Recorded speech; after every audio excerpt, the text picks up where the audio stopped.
The rangefinder camera, especially the Leica series of rangefinder cameras, have been the camera of choice for basically every famous street photographer there was and probably ever will be.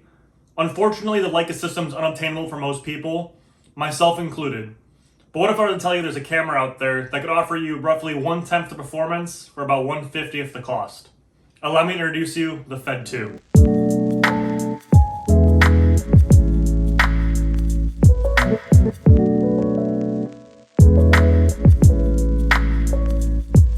The Fed 2 was produced in the USSR from 1955 to 1970, with a little over 1.6 million units created.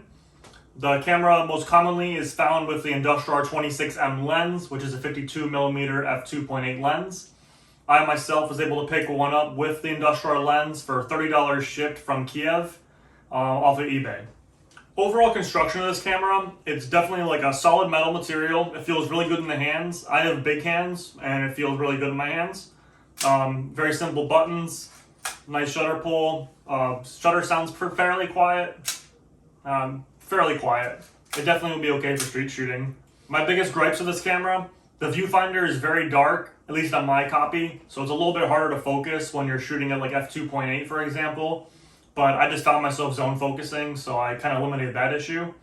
And the wind-up knob, my copy is very tight, so it's really cold outside like it is now in Michigan. It really hurts your fingers winding this up, winding your roll back up. But that's just kind of nitpicking. To test this camera out, I shot it in a few different scenarios. The first being at a drift event here. I used the Industrial R26M lens, and overall wasn't disappointed with it. Being that it's a $30 camera, I can't expect the world out of it. But the pictures are a bit softer. Even when I do nail focus on like some of these drift pictures, it's still just not as sharp as other stuff. But that's kind of to be expected with this kind of lens. It definitely doesn't handle sun very well and makes the flare really easy. And you can see in the corners too, it looks like there might be some sort of shutter issue with the camera or some sort of light leak being introduced here. But for what it is, I can't complain. Moving on, I wanted to test it in a more everyday scenario. So I just took it around my local town here in Plymouth, Michigan, and just shot some stuff around town. And here is where I think the camera really starts to shine.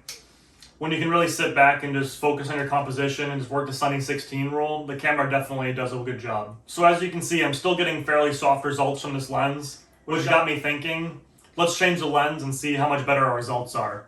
So I put the Canon 51.8 LTM lens on here, and I took it back around downtown Plymouth, Michigan here, and you can see it's a very big night and day difference. It's much sharper photos, a lot higher quality. Unfortunately, I only shot it in black and white. I haven't had time to go back out and shoot color, but you can still see that it's definitely an improvement.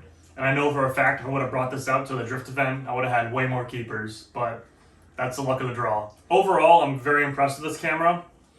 I definitely would recommend it to someone who's never shot a rangefinder before, isn't super familiar with Sunny 16 or zone focusing. This will be a really good camera, being that there's no automatic settings on it. You have to set everything yourself.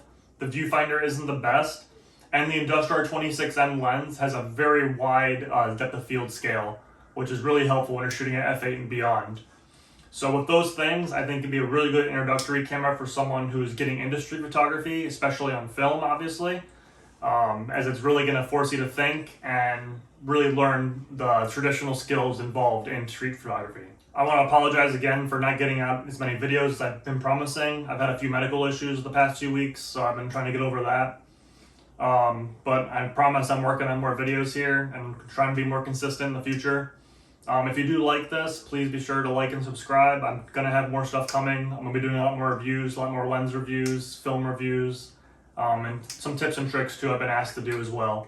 So if you want to be a part of that, make sure to like and subscribe, and I'll see you next time.